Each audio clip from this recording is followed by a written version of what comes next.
আসসালামু আলাইকুম।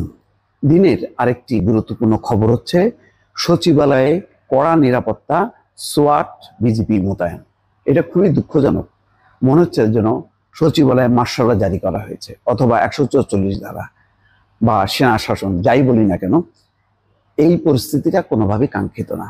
বর্তমান অন্তর্বর্তী সরকারের সময় প্রশাসনের কেন্দ্রবিন্দু রাজধানী ঢাকায় এমন একটা চিত্র দেখতে পাওয়া যাবে, এটা খুব দুর্ভাগ্যজনক। আর এই দুর্ভাগ্যজনক পরিস্থিতিটা সৃষ্টি হয়েছে সরকারি চাকরি সংশোধন অধ্যাদেশ 2025 এটি প্রত্যাহারের দাবিতে গত কয়েকদিন থেকে সচিবালয়ের কর্মকর্তা কর্মচারীরা বিক্ষোভ করছিল, এবং গতকালকে আধা ঘন্টা পর্যন্ত সচিবালয়ের সমস্ত গেট তারা বন্ধ রেখেছিল। এর আগেই দর্শক বলেছি যে এই ধরনের অধ্যাদেশ, এই ধরনের আইন কানুন, এইগুলি এই সরকারের করার দরকার ছিল না। যেভাবে চলছিল, চলতে চলতে তারা একটা নির্বাচন দেওয়ার দরকার ছিল। এরপরে নির্বাচিত সরকার বিভিন্ন আইনের ধারা উপধারা সংশোধন, নিয়োজন, যাই করুক না কেন, এখন প্রতিটা জায়গায় তারা হাত দিতে যেয়ে এলোমেলো করে ফেলছে। যেহেতু রাজনৈতিক সরকার না, সবার সাথে আলাপ আলোচনা করে যেভাবে পলিটিক্যাল পার্টিগুলি ডিল করে, সেভাবে তারা ডিল করতে পারছে না বলে সমস্ত জায়গায় বলতে গেলে ফেল করছে। প্রতিদিনই বিভিন্ন শ্রেণী পেশার মানুষ, হয় শিক্ষক, না হয় ছাত্র, না হয় ডাক্তার, না হয় নার্স, কোনো না কোনো পেশা মানুষ রাস্তায় আছেই। এটা কোনোভাবেই ঠেকানো যাচ্ছে না। আর রাজনৈতিক দলের তো খুব অসন্তোষ আছেই। এখনো পর্যন্ত বড় রাজনৈতিক দল বিএনপির সাথেও সমঝোতা হয়নি।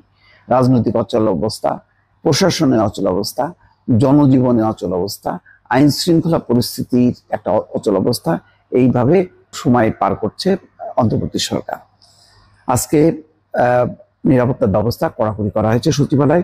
মঙ্গলবার সকাল 10টার দিকে দেখা যায় সচিবালয়ের প্রধান ফটকে বিশেষায়িত বাহিনী সোয়াট মোতায়েন হয়েছে। এছাড়া সচিবালয়ের সামনে বিজিপি মোতায়েন দেখা গেছে। সচিবালয়ের কর্মকর্তা কর্মচারী ছাড়া কাউকে ঢুকতে দেওয়া হচ্ছে না।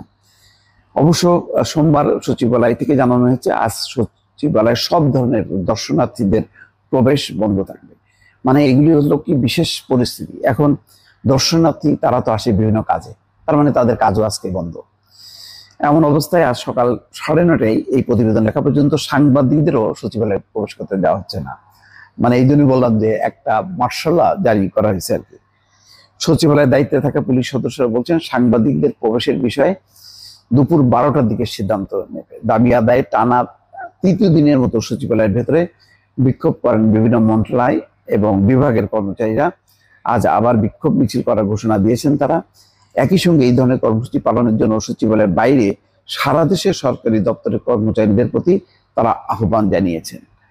এখন দেখেন, এইটা নিয়ে একটা যে পরিস্থিতিটা রাজনীতিকে স্পর্শ করছে। কালকে হাসনাত আব্দুল্লাহ, সার্জিস আলম তারা হুঁশিয়ারি দিচ্ছেন যে এগুলো হচ্ছে আওয়ামী লীগের দোসরদের কাজ, এবং তারা আন্দোলনের সময় ছিল না, নানা রকম অপবাদ দেওয়া হচ্ছে। কিন্তু বিষয়টা হলো যে দাবি নিয়ে তারা আন্দোলন করছে, সেই দাবি নিরসনের ব্যাপারে এখনো পর্যন্ত কি বসেছেন? আইন উপদেষ্টা শুনলাম নাকি তার সাথে বৈঠক হয়নি। তো কবে হবে? কে দায়িত্বপ্রাপ্ত? কারা আলোচনা করবে? এগুলি আলোচনার অপেক্ষা রাখে কিনা?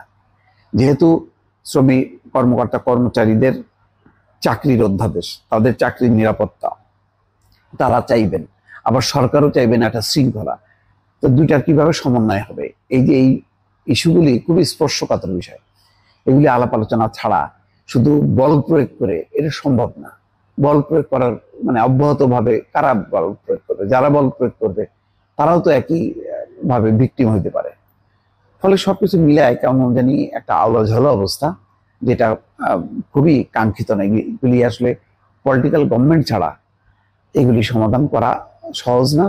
আর এত কিছুতে হাত দেওয়ারও দরকার ছিল না। দর্শক ভালো থাকবেন, আল্লাহ হাফেজ।